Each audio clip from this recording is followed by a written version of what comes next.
Hello, everyone. In this episode of the Working Title series, we have with us Lakshmi Bhagavatula, a lawyer from India, a commercial contract manager in the US, a Kuchipudi dancer who has performed over 600 stage shows in India and in the US, and has a dance academy of her own, a lifestyle blogger where she pens down her everyday life expressions, an actor, and above all, a mother. Welcome to the series, Lakshmi. It's a pleasure to have you. Thanks so much, Jelsyna, for having me and taking this time to talk to me. All right. So if I may just start off by asking you, why did you choose to study law? Okay, that's a loaded question right at the very beginning, because I would say I chose to do law at that point because I knew I didn't want to do engineering. I knew I was not fit for the medical field at that time. And I wanted to actually pursue journalism. But then, there was some discussions going on as to, is this the right time for me to pursue journalism or so? And then I discovered journalism could also be something like a secondary profession if ever I choose to have that interest going on. So I would probably say I chose law because it was closer to that kind of thinking at that point of time. And I knew what I didn't want to do. And this sounded something very similar. So I don't want to sugarcoat and say I had this passion to become a lawyer or so, but it was more of that choice, eliminating what I don't want to do and still see if something fits into the kind of thinking I had at that point. Sorry. So if I may ask, how did you manage to keep up with all your varied interests alongside law school and also once you stepped into the profession? I think for law school, I have to really talk about the law school I was in, right? I was with ILS Pune. And I think that was one of the best decisions I ever took to join ILS Pune. One, because it didn't give me that rigorous law school thing where I wouldn't get time to do anything, or I would just have to follow the crowd and do whatever they're doing, right? Like we have our moot courts, you have your grades, your papers, etc., etc. It was such a relief to actually be able to get that time to think and see what you want to do at that point of your life. So we had very less hours of classroom and more hours to actually do what we want. So I had my very fun first year where I was like, okay, fine, this is my time after my 12th, so I'll just enjoy.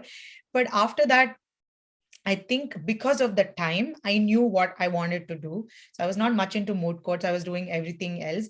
And that also gave me time to pursue dance, which was my other big interest and still continuing interest to me. So I would say I knew my priorities, that I also wanted to keep doing dance. And if it means that I have to not do something else at that time, I would still do it. So I would still go and perform in some shows in Pune, outside Pune. And during my, you have your winter and summer vacations, right? I was very sure that every time I would only do internships only once a year. I wouldn't do it twice, just like how others used to do, because one vacation was dedicated to dance. So I only did 5 internships. I didn't have like the 10 on my resume. So I only had 5. I used to do mostly in the summer, but my winter is to go back home, go to my dance class, learn something new. So to keep up with the dance. So I think that's how I could manage and make sure live dance was still part of my life. How was it like once you stepped into the profession? How did you balance your interests in dance and yeah? So there I when I did my internships, I actually did with 5 different fields. In the sense, I worked with a lawyer, I worked with an NGO, I worked with a law firm, I worked with in-house. I did in Dr. Reddy's an internship. So my internships were chosen in such a way that I wanted to see how it would be like when I enter into those fields. So it was all calculated decisions when I took each of those internships. And right or wrong, based on my calculations, I felt like when I was an in-house lawyer, or when I was practicing in-house, I had that time to probably come in the evenings, where you would generally feel, right, when you're in office, you would come back in the evening and have something to do. So it was not always right, but at the same time, I felt that being an in-house counsel, that would give me that kind of a time. And when I started off, it was slightly hard, maybe because I was in Bangalore, where I had to spend a lot of time traveling. But essentially that did not prove me wrong. I used to get time in the evenings, and I had my clear Saturday Sundays off. So if I want to do something on Saturday Sundays, I would do, whether it is dance or pursue anything that I like. And I was slightly into blogging even those days. So if I want to do something, maybe go somewhere, write about some place, I could do it on my weekends too. So I think it's just about choosing the right place to be, or even be ready for it. Sometimes it may not completely be right, but at the same time, you get that space to think about it. Got it. So you worked with Infosys soon after graduation, and you were with Infosys for close to 3 years. So how was your experience like, and as an in-house counsel in India? So Infosys, again, like I said, joining Infosys again was something that I really wanted to do. When I say Infosys, I joined as an in-house counsel, and Infosys was one of the first companies that I could get through online. I didn't go through a placement cell, if I remember right. So I had to apply online and get it. It was great. Like, I would never complain, or I would never want probably my in-house counsel or any my profession to start otherwise anywhere else, because one, there was an amazing rotation program when I joined Infosys, where I would actually get a chance to work with different streams, in a sense, like you could work with corporate, you could work with contracts, insurance, IP, all the different sectors or the business verticals that the legal team was supporting. And you could work in 3 months for each. And so the first full year, you just work with them and then decide what do you think is your interest. And I think that's a great opportunity, especially for a fresher, right? Because our internships, everything, we are thrown at different options, and we really don't know what we want to do. And that's not the time to specialize, but at least try to focus. So when I got to do all those, I actually liked contracts, and I also liked a little bit of the compliance side. So I got to work with, the chief risk officer. Then I also got to work a little bit with the contracts team, and luckily with the US and the EU contracts team. So this whole rotation program and getting that opportunity to learn was really great. I don't know if that's how every in-house counsel teams work for freshers, especially. And I was actually there with 5 other freshers. We all joined on the same day. So it was like a rotation program for all of us. And that was a great start for me. And I can't really give so much insight about how it is to work in house, because that was, one, I was a fresher, and two, it was for 3 years. And I think for the first 3 years it's almost a learning curve, right? And I was with different teams. So I could only say, if you ever get an opportunity to be in that kind of rotation program at the very beginning of your career, I would say then you at least know I consciously took the decision to go into contracts, rather than because I was given IP at the beginning of my career, so I did IP. I mean, it's nothing wrong about it, but at least I know why I do what I'm doing now. So if I may go on and ask you, how was it when you shifted countries and began work with Amazon in the US? What are the similarities of working as an in-house counsel in India and in the US? So when I moved to Amazon, or I mean, when I moved to US, obviously I did my master's in US. So that at least gave me a kind of, I would say, strength to feel like, okay, I can come back and figure out what I could do, because I don't know how the profession is going to take me, especially in a country where you have further requirements to be a legal professional, right? So when I came, Amazon was my kind of like go-to choice, because I'm in Seattle, where Amazon is headquartered.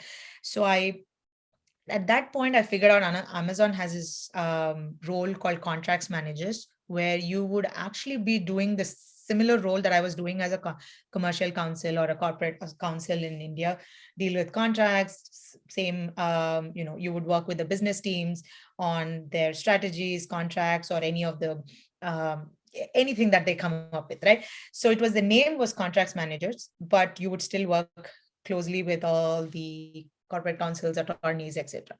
How is it working in-house different? I think that work styles, whether you work in legal team or anywhere else, it is quite contrast, in the sense that I think I had a lot of autonomous power to actually sit and work with your own schedule. And also I felt like you could take more ownership in your with my work. And again, it's not a right place to compare to because I don't have enough experience in India. But considering the little I had, maybe because I was at the very learning stage there, but I feel that the ownership I could take with my own work was easier here. And apart from that, I think it's the same. And especially we work with people from across the world, right? So and that all remains still the same. But the usual, I would say the cultural differences is all that I would say, rather than anything very specific to legal profession. Got it. So coming back to your hobbies, if I may ask, when did you start dancing? When did you start taking classes? When did you start writing and acting? Can you take us through your journey in each field, and also please share a little bit more about your breakthrough in Amazon Prime? Yeah, sure. This is my most interesting topic, right? Because so I started dancing over 30 plus years now. So it was, I would say, my mom's dream that became my passion now. Yeah, I started it quite then, and I used to dance every day. I wish I had the same amount of discipline and push even today, but yes, I don't remember my school days where I would go without dancing. So I danced since then, and after my till my 12th, that is till the time I was at home, I danced every day. And then after 12th is when I got a slight break because I was in Pune and I was still figuring out how to manage this dance, especially being away from my dance classes and not having, because even your body would not cooperate with you at that time because you don't have enough practice. So but like I said, my internships, my summer vacations, my winter vacations helped me. And it was that time where I did the much part of my dancing in my school days. And after I finished studying and got a job in Bangalore, I didn't take any classes. I was still just practicing dance, and I did give good performances wherever I possible, especially if it was weekends where I could just go and practice. But my breakthrough in teaching was when I moved to Hyderabad, and I started teaching, the students in my apartment. So I had, I think, about 10 students, but that was a great start where I'm still in touch with all the students. And that's how I felt I was ready to dance, ready to teach. And of course, my teacher also said that you can now go and teach, which is what any student would want to wait to hear before you start teaching, because it's a big responsibility that you take to teach the right thing. Unfortunately, I moved to, I had to break that class and move to US at that point of time. But I knew that when I come here, I have to teach. If getting a job was one part, also getting settled with my dance classes was equally important for me. And so I was just waiting for my work permit and other formalities to be done. So once I got it, even before I got into my job, I started teaching in a temple nearby. And so that's how I started. So I started teaching from January of 2016 here. And when I moved in 2015, September or so to US. So I started off with about 4 students, and now I have around 50 students. So my school name is Purna Mudra. Uh, Purna is complete, Mudra is the mudra you hold, right? So it's called Purna Mudra School of Kuchipudi Dance. I teach to the kids. I wouldn't just say kids, because I also have some very passionate, enthusiastic students who are even 50 plus. So I teach whoever is ready, and I teach only in the evenings. And that's how my dance journey is continuing now. And the other things, blogging, I've started a blog long time ago. I think it was when blog was just about a diary where we just write about, hey blog, what's up, kind of a thing. But slowly it evolved. But again, I'm not very, very regular on my blogging these days, thanks to, I guess, Insta blogging. So, but I just like I put it in my blog, and you just mentioned, it's all about everyday expressions. And whatever I feel like I want to write, I want to talk about something, I just put it on my blog. What else? My acting, it's again another beautiful opportunity that knocked at my door when I moved to Seattle. I love to do anything with stage, with acting. So I think that not being myself and also trying to be something else I like being that. And we have very passionate people in Seattle who are very good with film production, acting, a lot of other. And I think these are the people who also make me feel that there is never a point where you have to leave something to pursue something. So seeing all of them, I keep trying to see what opportunities knock. And so there's this amazing couple in Seattle who are doing great with their profession, but also putting their effort to producing these web series.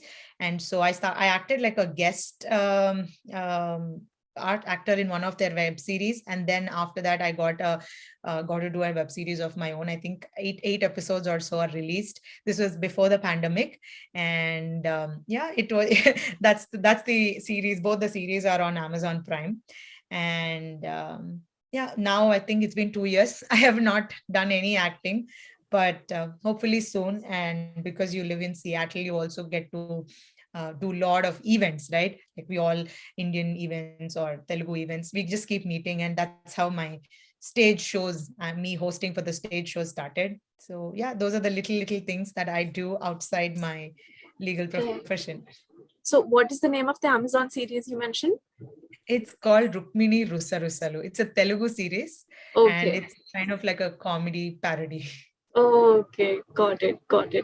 All right. So, if I may ask, how have you ever felt like you're compromising on your profession as a lawyer, given all your varied interests, or even vice versa for that matter? Ever felt like you aren't devoting enough time for your hobbies as much as you would like to because of how demanding the legal profession can get sometimes?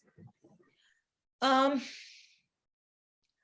I don't want to say that I may not be devoting time because of my profession, because that would just be me looking for some excuse if for not putting in enough time, because I don't want to say that. I think one good thing is that right from my Amazon days and the other two jobs, if you are sure of what you're doing and you put those priorities out there, um, I have never got that pushback even at work where you say, no, you have to commit time to this. Because every time, even at my interview stage, I would tell them that I'm a dancer. You would put that in your resume, right? So, and you would put about it. So they knew that I was teaching, and I would carve out that time. And I think just like everybody else say that do anything you want, but as long as you get your work done. I think that's how it has been. And so I wouldn't say my legal profession has ever come my way. And I'm even thankful that I worked in places where I never had to think that I have to stop what I'm doing here to actually be able to concentrate, or even the vice versa. And I was sure that dance is never going to be like my sole bread earner, at least for today. Never say never. But for now, I've never felt that that is required to be. So it's still, my teaching is also more about the interest and passion I have for dancing. So I will keep it to the extent I can without overburdening myself. So I would do it in the evenings. So to answer your question straight, I never felt that. I think it's all about prioritizing at that. I'm still learning prioritizing, so I don't want to preach about it. But wherever I can, however I manage, you have weekends. Sometimes you might have to keep yourself awake, especially if I'm doing some shows or choreographing for something. But apart from that, nothing that I have to. In fact, I should I should always think that no, don't even think about dance during the day because you have to focus here. So yeah, no, All never right. had I had that conflict. Got it. So, what has it been like over the last 2 years, ever since you've become a mother? Um, I nothing for me in the sense me as me has changed. It has obviously I've learned a lot of things. I've learned how to balance even better now because with my child, my other activities, my profession, etc. Now I at the sense of responsibility and sense of trying to manage things in such a way where I am not overwhelmed. That sense, I think that has increased a lot. It's like I have to fill my cup before I actually fill others. Like, so all this I do for myself is equally important so that I am happy and I'm also being happy mother, because I think kids can get whatever we show, right? So it's been that. And yeah, I'm glad things are opening up. My daughter gets to see me perform, see my students. And even in the pandemic, she used to sit in the video classes, but now for her to see the world and see what we are actually doing and how we can do multiple things. Otherwise, she would think that home is the only place to be, right? So it's that way. But as a mother, like I said, it's about being able to pursue what I like and think beyond motherhood. It has been my only thing. That's my mantra, that even before I became a mom and knew I was going to be, I always kept telling myself, don't lose yourself. Because if that happens, then I think who is left, right? What personality of mine is left? So that's one thing I've always tried to keep up with. And touch wood, I think for now I'm doing okay with that. I'm doing good. Amazing. Let me not be. Wow. Great. Brilliant. So, what advice would you have for lawyers or law students who have multiple interests and want to pursue them without compromising on their job? I just thought of a simple analogy, right? Like I mentioned in the very beginning of the question, like how did you choose to, in-house, etc. I think if I just look back, I've always tried, you always have these 5 6 options you want to do. Like when I was in law school, I had an option of doing internships, both like fill 3 internships every year and fill your resume. So you are first given an opportunity to make a choice and take your list your priorities. So do that. And then afterwards, legal profession itself is such that you can choose to specialize in one thing or two right from the very beginning. And that rotation program was an opportunity to me, again, to make a choice with your priorities. So I think luckily our profession gives us those opportunities. So whatever you now, whether to pursue law or not, I don't think I'm a right person to do, because I myself did it in a different fashion where I knew what I didn't want to do and therefore I did it, and it's working out. So I don't regret doing that or so. But after you enter the profession, when you're figuring out whether in-house law, just in the beginning years, think what you want to do. I think figure out how to prioritize, whether if you feel like working in a law firm would demand much hours from you, you have to cut it out. And when you cut it out, probably you will cut out the salary that you're going to get. So I think that balancing and prioritizing what you want, right? For that, at that moment, I knew when I work in house, maybe I may not be earning as much as of somebody in a law firm earns, or my career progression will be not as fast as it could. But I'm happy dance has always been with me. If that's what I want, then prioritize and just be peaceful, make peace with your priorities. Right. Thank you so much, Lakshmi, for your time and for sharing all your experiences with us. Thank you. Thank you so much for having me. Subscribe to our YouTube channel and click the bell icon.